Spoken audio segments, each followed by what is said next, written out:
Na huu mkopo wa World Bank walikopa kuja kuwekeza kwenye maji au kwenye barabara ambazo kuna maengineer ambao wamesomeshwa na serikali ya Jamhuri ya Muungano wa Tanzania.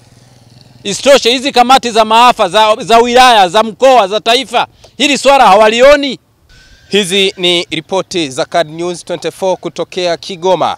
Na hii ni barabara ya Kagashe ambayo imekuwa barabara ya pili baada ya eneo hili kujaa maji, ambayo inatazamiwa kufungwa baada ya barabara ya Katubuka Airport kufungwa mwaka 2023 kufuatia mvua nyingi zinazoendelea kunyesha. Mamlaka zinatuhumiwa kukaa kimya na wananchi wakiendelea kusota, wengine wakikimbia makazi yao. Nyumba zaidi ya 140 zimefunikwa na maji, lakini pia barabara hizi nazo zikifunikwa pia.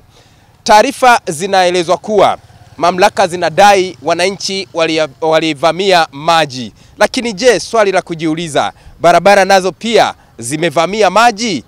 Barabara hizi zimejengwa kwa fedha nyingi kwa mkopo wa Benki ya Dunia, lakini sasa nazo zimepitiwa na ghasia hii ya kuvamiwa na maji.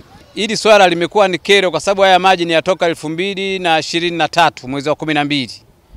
Waathirika wapatao 144 walikimbia makazi yao.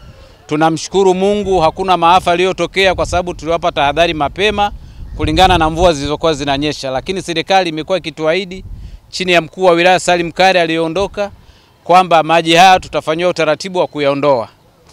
Mwaka jana mwezi wa kwanza 2024 watu wa World Bank walikuja wakaona adha hii, wakasema uwezekano wa kutoa maji yapo, wakaanza process za kutuma makonsantrati, wakaja tukawazungusha bwawa wazima hili, wakasema haya maji yanaweza akatoka. Michoro lishachora ya maji kuelekea Mungonya, wanasema kilomita 4.8, lakini toka mwaka jana mpaka hizi mvua tena zimekuta hatujaona chochote. Ni kitu kinachosikitisha kwa serikali sikivu ya Jamhuri ya Muungano wa Tanzania inaongozwa na Dr. Samia Suluhu Hassan kuona hali hii, lakini viongozi ambao waandamizi wake hatujamuona hata mmoja kuhusu swala hili.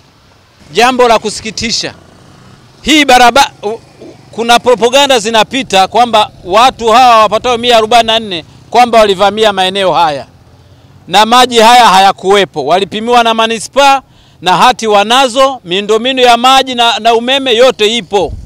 Lakini sasa hivi wapo serikali wanaosema kwamba hao wote walivamia maeneo haya. Hivi ndugu mwandishi wa habari, kama hali iko hivi mtu aweza kumpa kiwanja? Ni kitu ambacho hakiwezekani. Kwa hiyo wamepimia wako kihalali, lakini serikali imekaa kimya. Kwa hiyo tumekuwa tukifuatilia, tunafuatilia mpaka hivi hakuna. Sasa cha ajabu, hii barabara imejengwa chini ya World Bank kwa mkopo wa World Bank. Sasa tuwaulize swali, na huu mkopo wa World Bank walikopa kuja kuwekeza kwenye maji au kwenye barabara ambazo kuna maengineer ambao wamesomeshwa na serikali ya Jamhuri ya Muungano wa Tanzania? Isitoshe hizi kamati za maafa za wilaya, za mkoa, za taifa, hili swala hawalioni. Na hii barabara mbaya zaidi ndio inatumika kupitisha viongozi wa serikali. Kwa hiyo wanapopitisha viongozi wa serikali hawaambii kwamba kuna adha hii. Ifike sehemu serikali itusaidie swala hili. Na sisi ni Watanzania kama mikoa mingine tunavyoona, mara Iringa, mara Msoma kumetokea nani ya mvua, viongozi wanafika na wanatoa misaada. Wananchi hawajapata msaada mmoja, tofauti na UNICEF waliotoa magodoro, blanketi na ndoo. Toka 2023 hatujapata msaada wote kwa wahanga hao. Kwa kweli tunaomba serikali ilione sasa kwa hii hali barabara ya World Bank mkopo inaharibika, muda wote tutaweza tukaifunga. Na nishamuomba meneja wa TARURA aje kwa sababu kule pembeni kuna mitaro. Watu kila siku wanadumbukia na bodaboda kule na bajaji. Hivi leo asubuhi mchana huu nilikuwa nasukuma mimi mwenyewe bajaji ilikuwa imezimikia kwenye maji ambayo ni hatari zaidi. Sasa sijui kama wanasubiri kwanza mtu aanguke kwenye mtaro afe ndio waje, sijui. Ila na nimemwambia mtendaji kesho tuandike barua kumwandikia mkuu wa wilaya na mkuu wa mkoa kuhusu taarifa hili. Akifia mtu hapa kwenye mtaro hilo lao, sio la kwenye kata. Naitwa Alberto Joshua, mkazi wa Kigoma, mitaa Katubuka. Hali ndo kama hivi unavyoiona, mvua ikinyesha siku moja tayari barabara inafungwa kwa ajili ya maji. Na hii hali imeendelea kuonekana hivi kwa sababu toka ile barabara ya port ilivyofungwa kwa sababu ya maji, na hapa tena imekuwa hali kama hiyo. Kwa tunachoomba serikali jamani ingilie kati, kwa sababu hii barabara ilibaki ndo barabara kubwa ya kutoka kutoka Ujiji, ya kutoka mjini kwenda Mwasenga, ya kutoka Ujiji kwenda Mwasenga, na hii tena inafungwa. Kwa ombeni jamani, walioangalia kwa jicho la tatu, hii barabara imeshakuwa barabara kubwa na hii tena inaenda kufungwa. Kwa ombeni mtusaidie, hata si bodaboda tunahangaika, angalia tunapovuka pale. Ni foleni kiasi kwamba tunashindwa hata tufanyeje kazi. Tunapita njia ambazo hazieleweki, tunapata wengine hata ajali. Kwa tunaombeni msaada jamani, mliangalie katika hili. Ni njia mbili sasa zimefungwa. Ya airport imefungwa. Hii hapa Kagashi Road imefungwa ambayo tulikuwa tunaitegemea. Angalia tena ndo hali kama hivi. Kwa jina naitwa Doneti Paulo. Mimi ni mwenyeji wa hapa Kigoma.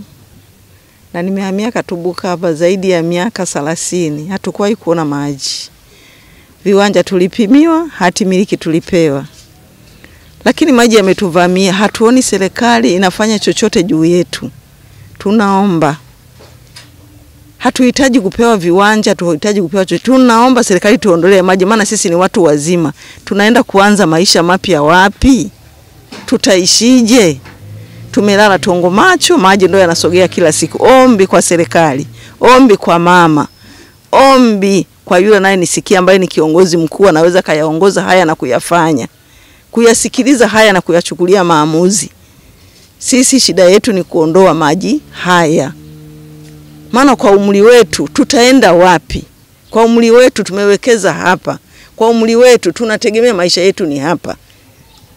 Tumezaliwa hapa, tumekulia hapa, tunazeekea hapa. Maji hayakuwepo. Na kilichosababisha maji haya ni miundombinu ya serikali iliyotengenezwa. Kwa hiyo maji yote kutoka mji mzima yameelekezwa Katubuka. Na sisi kama maji yameelekezwa hapa, sasa Katubuka imejaa, yameamua kusambaa katika makazi ya watu. Tunaomba shida yetu kuu watuondolee tu haya maji. Kwa majina naitwa Salum Jumanne Ramadhani, mkazi wa kata ya Buhanda. Barabara hii imetokeza changamoto hii ya mvua. Ni athari kubwa sana ambayo tumeipata kwa kweli. Na hii athari haijaanza kwenye barabara hii. Imeanza ile barabara ya Manguruweni ya kuelekea Mwanga sokoni, palipokuwa soko la zamani Mwanga.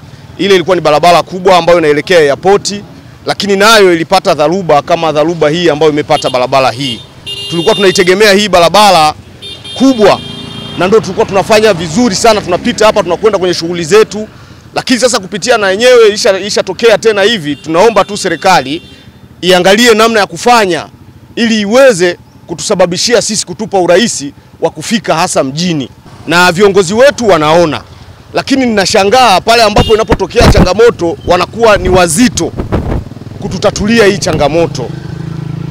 Kwa kweli naiomba serikali, hasa serikali ya Mama Samia Suluhu Hassan, itusaidie kwa hii adha ambayo tunayoipata hapa.